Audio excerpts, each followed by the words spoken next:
हर्षित landmark, सपनों का घर जैसा आप चाहते हैं हम बनाते हैं। 1, 2 एवं 3 BHK ready position flat. Call 9827321321।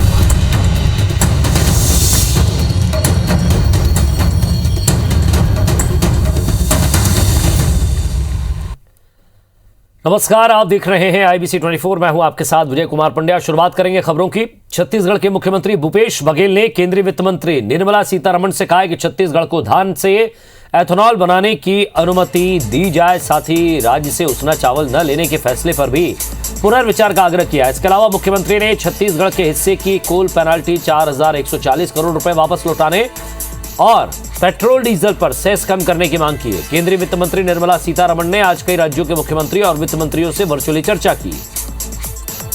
इस चर्चा में मुख्यमंत्री भूपेश बघेल भी शामिल हुए। उन्होंने केंद्रीय वित्त मंत्री को बताया और मक्का से एथेनॉल बनाने की अनुमति मिली है, लेकिन धान से एथेनॉल बनाने की अनुमति नहीं है, जबकि धान से एथेनॉल प्लांट लगाने के लिए 12 कंपनियों से MOU किया गया। साथ ही मुख्यमंत्री ने 15वें वित्त आयोग के राजस्व घाटे को अनुदान के रूप में परिवर्तित करने की भी मांग की। केंद्रीय वित्त मंत्री जी से तो हमारी लगातार मांग चल रही है। छत्तीसगढ़ प्रोडक्टिव स्टेट है।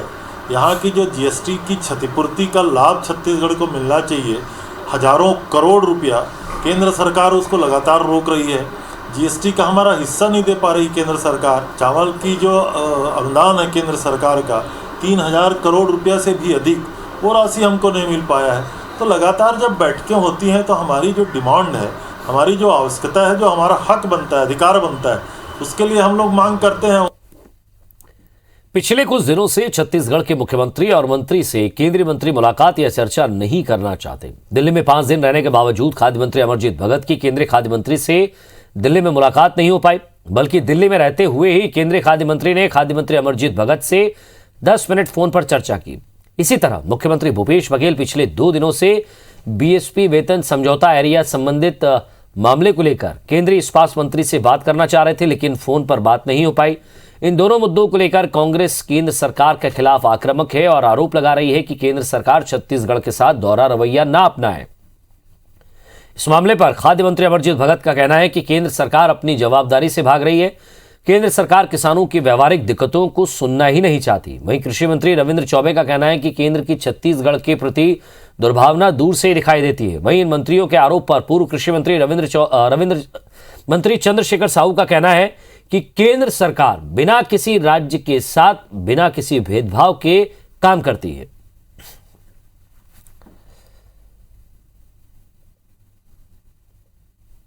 भारत सरकार से हम बात करने के लिए समय लिए थे। एक तो समय नहीं दिया, जाने की सूचना हम दिए, वहाँ जाने के बाद 3 दिन हम रुके रहे, केवल फ़ोन में बात किए, केवल औपचारिकता निभाए हैं। तो पूरे मनोयोग के साथ ये किसानों का भला नहीं चाहते हैं। छत्तीसगढ़ के प्रति केंद्र सरकार की भावना तो दूर से दिखाई देती है।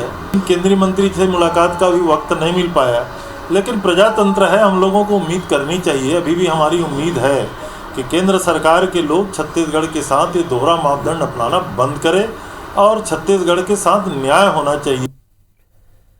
छत्तीसगढ़ सरकार 1 दिसंबर से धान खरीदी की शुरुआत करने जा रही है। इससे पहले की धान खरीदी संबंधित तैयारियों को लेकर आज खाद्य मंत्री अमरजीत भगत ने विभागीय बैठक ली। बैठक में मंत्री ने अधिकारियों को निर्देश दिए कि किसानों को धान खरीदी में पंजीयन को लेकर आ रही तकनीकी दिक्कतों को जल्द से जल्द दूर किया जाए। मंत्री भगत ने बारदाना की उपलब्धता और सभी संभागों के लिए कोऑर्डिनेटर के रूप में अधिकारियों की नियुक्ति के संबंध में जानकारी ली है। मंत्री भगत ने कहा कि इस साल 2 लाख नए किसानों ने धान बेचने के लिए पंजीयन कराया है। वहीं रकबा में भी 2.25 लाख हेक्टेयर वृद्धि हुई है। किसान अपने बारदाने में पहले दिन से ही धान बेच सकेंगे। मंत्री भगत ने केंद्र सरकार से स्वतंत्रता संग्राम सेनानी बिरसा मुंडा को भारत रत्न देने की मांग की है। उन्होंने कहा कि भाजपा शासित राज्य छत्तीसगढ़ की नकल कर रहे हैं। हमने पिछले दिनों छत्तीसगढ़ में राष्ट्रीय आदिवासी नृत्य महोत्सव का आयोजन कराया, तो बीजेपी सरकार भी कर रही है। भगत ने पूछा कि मध्य प्रदेश सरकार आदिवासी हितैषी है तो आदिवासी दिवस पर सरकारी छुट्टी घोषित क्यों नहीं करती।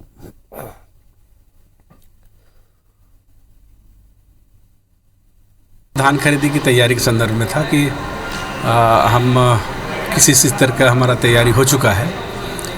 इसमें मुख्य रूप से पंजीयन को लेकर के लोगों के जो समस्या आए थे, आवेदन आए थे लंबित, नए पंजीयन में लगभग 2 लाख किसान बढ़े हैं और 2.25 लाख हेक्टर इसमें रकबा में बढ़ोतरी हुआ है। इसको मिलान करने के लिए, उसको ठीक करने के लिए हमने कहा है। छत्तीसगढ़ में धान खरीदी में 15 क्विंटल का जो लिमिट दे रखी है वो खत्म करने की मांग को लेकर सरकार के खिलाफ बीजेपी का बड़ा आंदोलन करने की यहां तैयारी है। 1 दिसंबर के पहले प्रदेश से लेकर मंडल स्तर तक भाजपा किसानों के साथ धरना प्रदर्शन आंदोलन की रूपरेखा तैयार कर रही है। इसको लेकर भाजपा किसान मोर्चा के प्रदेश पदाधिकारियों और जिला अध्यक्षों की एक बैठक 17 नवंबर को होगी। प्रदेश अध्यक्ष विष्णुदेव साय, प्रदेश पदाधिकारी और प्रदेश संगठन महामंत्री पवन साय की उपस्थिति में होने वाली इस बैठक में सरकार को घेरने की रणनीति बनेगी।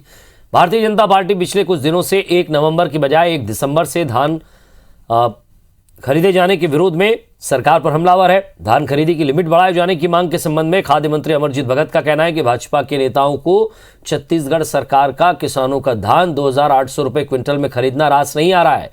यही वजह है कि वो धान खरीदी में व्यवधान उत्पन्न करना चाहती है।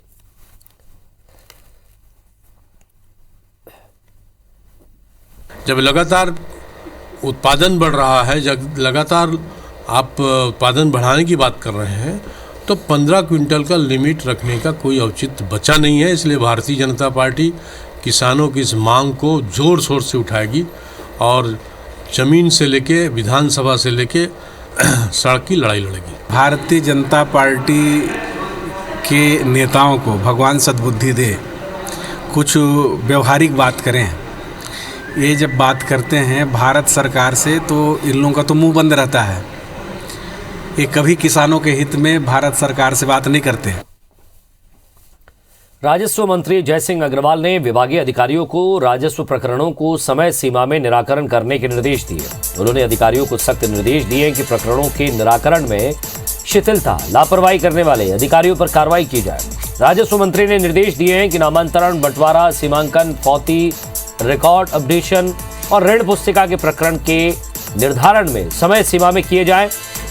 साथ ही राजस्व मंत्री ने विभागीय सचिव को पत्र लिखकर तत्काल कार्रवाई सुनिश्चित करने के भी निर्देश दिए हैं। जयसिंह अग्रवाल ने भुइयां पोर्टल में तकनीकी खराबी को तत्काल दुरुस्त करने के निर्देश दिए।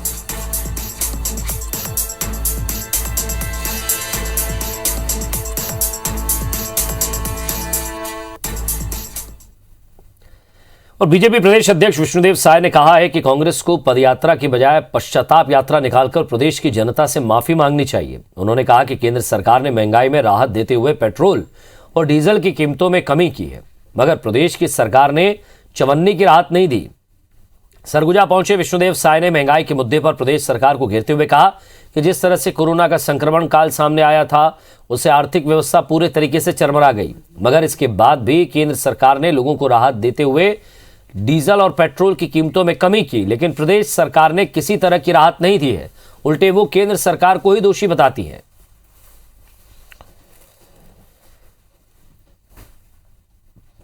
छत्तीसगढ़ की जनता चौतरफा महंगाई से पीड़ित है। इतना जो महंगाई इन्होंने बढ़ाया है, सीमेंट पर, बिजली पर और पेट्रोल डीजल के मूल्य में चवन्नी का राहत नहीं दे रहे हैं। तो इसके लिए छत्तीसगढ़ की जनता से माफी मांगे और प्रायश्चित यात्रा पूरे प्रदेश में निकालें। छत्तीसगढ़ भारतीय जनता युवा मोर्चा प्रदेश भर में कल से प्रदेश सरकार के खिलाफ पोल खोल यात्रा शुरू कर रही है। कांग्रेस की महंगाई के विरोध में निकली पदयात्रा के जवाब में बीजेवाईएम विभिन्न मुद्दों को लेकर अलग अलग तरह की पदयात्रा निकालेगी। बीजेवाईएम के प्रदेश अध्यक्ष अमित साहू ने एक प्रेस कॉन्फ्रेंस में जानकारी देते हुए बताया कि पेट्रोल डीजल में वैट टैक्स कम करने की मांग को लेकर कल प्रदेश के सभी जिलों में बीजेवाईएम के कार्यकर्ता मोटरसाइकिल घसीटते हुए पदयात्रा निकालेंगे। इसके अलावा ड्रग्स माफिया, रेत माफिया, सीमेंट माफिया और बिगड़ती कानून व्यवस्था को लेकर भी अलग अलग तरह की यात्राएं निकाली जाएंगी।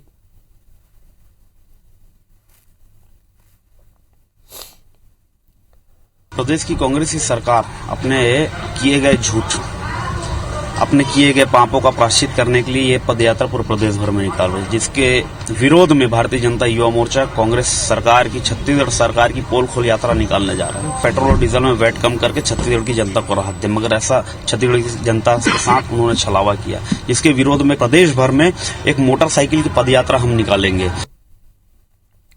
पूर्व प्रधानमंत्री इंदिरा गांधी की जयंती 19 नवंबर को छत्तीसगढ़ प्रदेश कांग्रेस कमेटी की ओर से रायपुर के इंडोर स्टेडियम में पंचायत राज सम्मेलन का आयोजन किया जा रहा है। पार्टी के प्रदेश प्रभारी पीएल पुनिया, मुख्यमंत्री भूपेश बघेल, प्रदेश कांग्रेस अध्यक्ष मोहन मरकाम की मौजूदगी में होने वाले कार्यक्रम की तैयारियां की जा रही है। इस सम्मेलन में त्रिस्तरीय पंचायती राज के पंच से लेकर सरपंच, जनपद पंचायत सदस्य, जनपद अध्यक्ष, जिला पंचायत सदस्य, जिला पंचायत अध्यक्ष भाग लेंगे। सम्मेलन में नए छत्तीसगढ़ के निर्माण में पंचायतों और पंचायत प्रतिनिधियों की भूमिका पर मंथन किया जाएगा।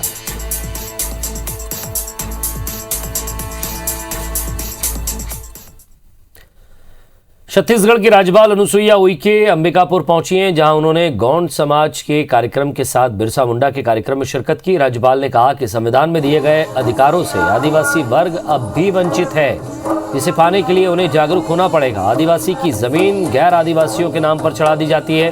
विरोध के बाद भी उद्योग लगाए जा रहे हैं, जिसे लेकर राज्यपाल ने अधिकारियों को निर्देशित किया। राज्यपाल ने कहा कि शहरी क्षेत्रों में भी ऐसा कानून लागू करने की जरूरत है, तभी आदिवासियों का उनका हक उनको मिलेगा। इसके लिए पीएम से भी मांग की गई है।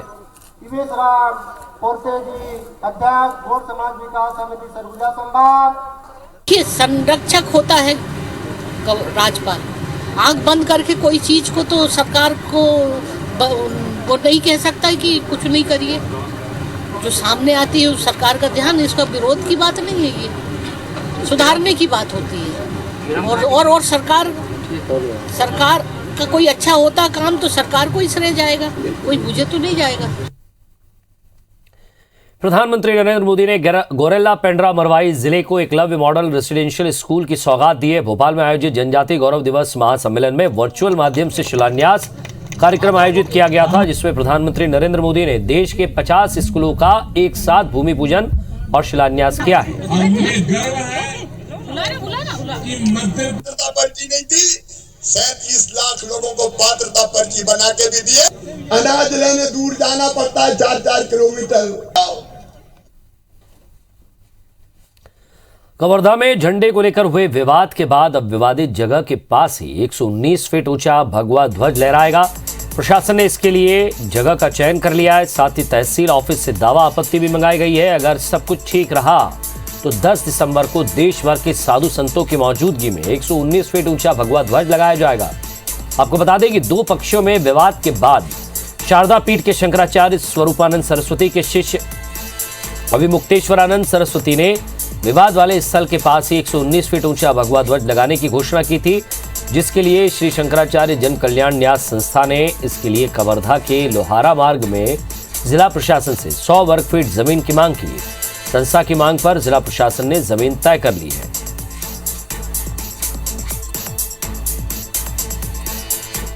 मतलब संस्था के द्वारा मांग की गई भूमि की, उसके संबंध में प्रशासन और उनके टीम के द्वारा संयुक्त रूप से जांच भी किया गया और एक भूखंड को लेके सहमति बनी है और उस भूखंड को लेके भूमि बंटन की कार्य प्रक्रियाधीन है। बात करेंगे छत्तीसगढ़ की माटी के वीर सपूत की।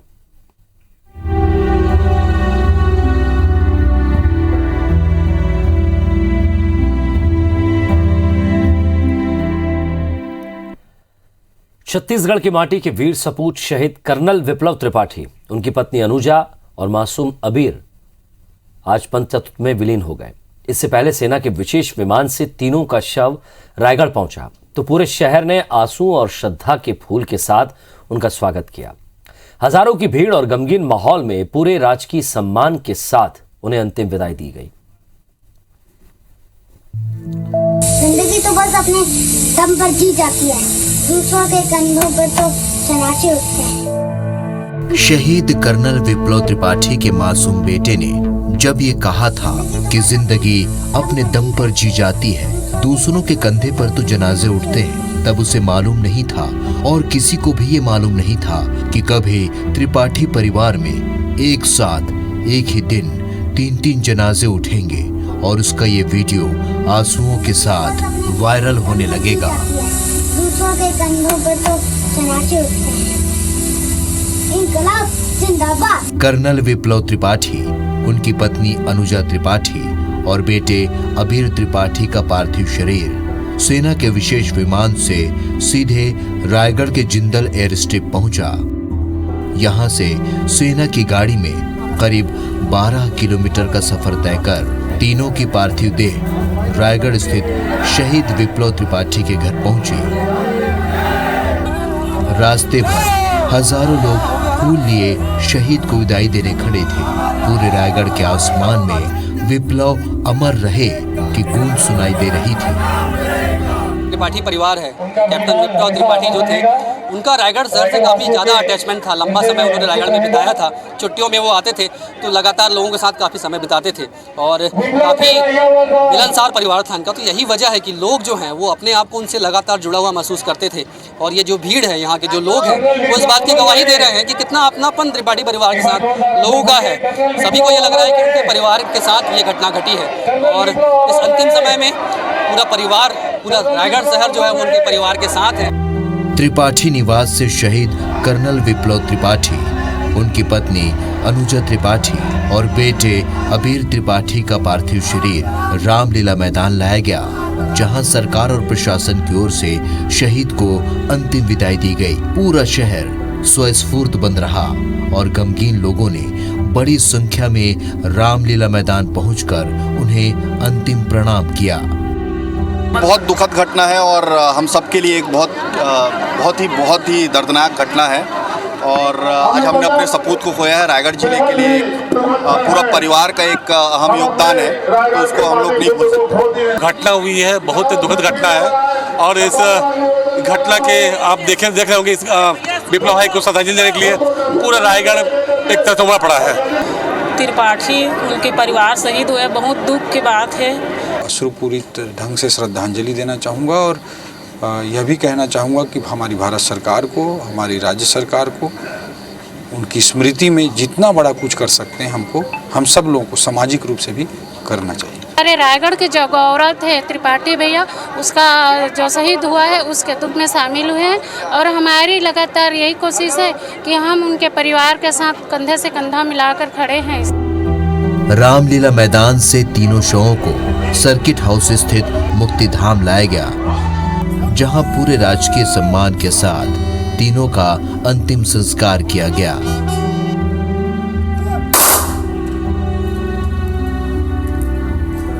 आपको बता दें कि कर्नल विप्लव त्रिपाठी मणिपुर के चूड़चांदपुर जिले के सिंघाट सब डिवीजन खूबा में आतंकी हमले में शहीद हुए हैं। उनके साथ उनकी पत्नी, 5 साल के बेटे और 4 दूसरे जवान भी शहीद हुए हैं। अपनों को खोने का गम और ये शहादत एक परिवार का नहीं बल्कि रायगढ़, छत्तीसगढ़ और पूरे देश का है, जिनकी भीगी आंखों में आंसुओं और दर्द का सैलाब है। अविनाश पाठक, IBC 24 रायगढ़।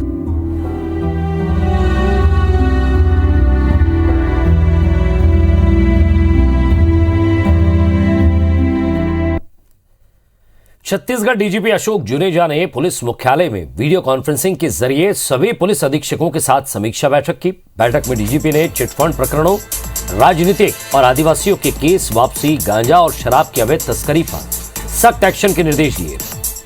डीजीपी ने कहा कि मैं खुद हर 10 दिन में मामलों की समीक्षा करूंगा। उन्होंने अपराधों, उन पर हुई कार्रवाई और पेंडिंग केस का डेटाबेस बनाने के भी निर्देश दिए। साथ ही सभी पुलिस अधीक्षकों से कहा कि अपने जिले के हॉट स्पॉट पर विशेष ध्यान दें और महिलाओं के खिलाफ हो रहे अपराधों पर संवेदनशीलता के साथ कार्रवाई करें। डीजीपी ने धर्मांतरण और तमाम मुद्दों पर भी अपनी बात रखी।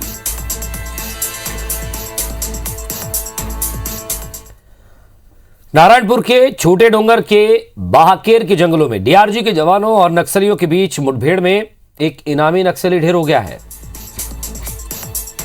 नारायणपुर एसपी के मुताबिक पुलिस को नक्सलियों की मौजूदगी की सूचना मिली थी, जिसके बाद सर्चिंग के दौरान नक्सलियों से हुई मुठभेड़ में डीआरजी जवानों ने एक नक्सली को मार गिराया। मौके से जवानों ने एक AK-47 राइफल बरामद की है।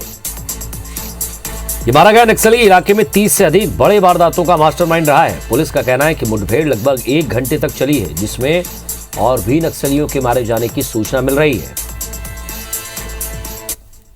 नक्सली के ऊपर 10 लाख का इनाम था और बाद में शव की शिनाख्त की गई, जिसमें पता लगा कि नक्सली का नाम साकेत है और ये काफ़ी लंबे समय से नक्सली गिरोह में सक्रिय था और इसने काफ़ी बड़े बड़े घटनाओं को अंजाम दिया था। ये एक बहुत अच्छा ऑपरेशन था। हमारे जवानों का मनोबल बहुत बढ़ा हुआ है और निश्चित ही भविष्य में हम अच्छे ऑपरेशन करेंगे। और फिलहाल इस बुलेटिन में इतना ही। नमस्कार।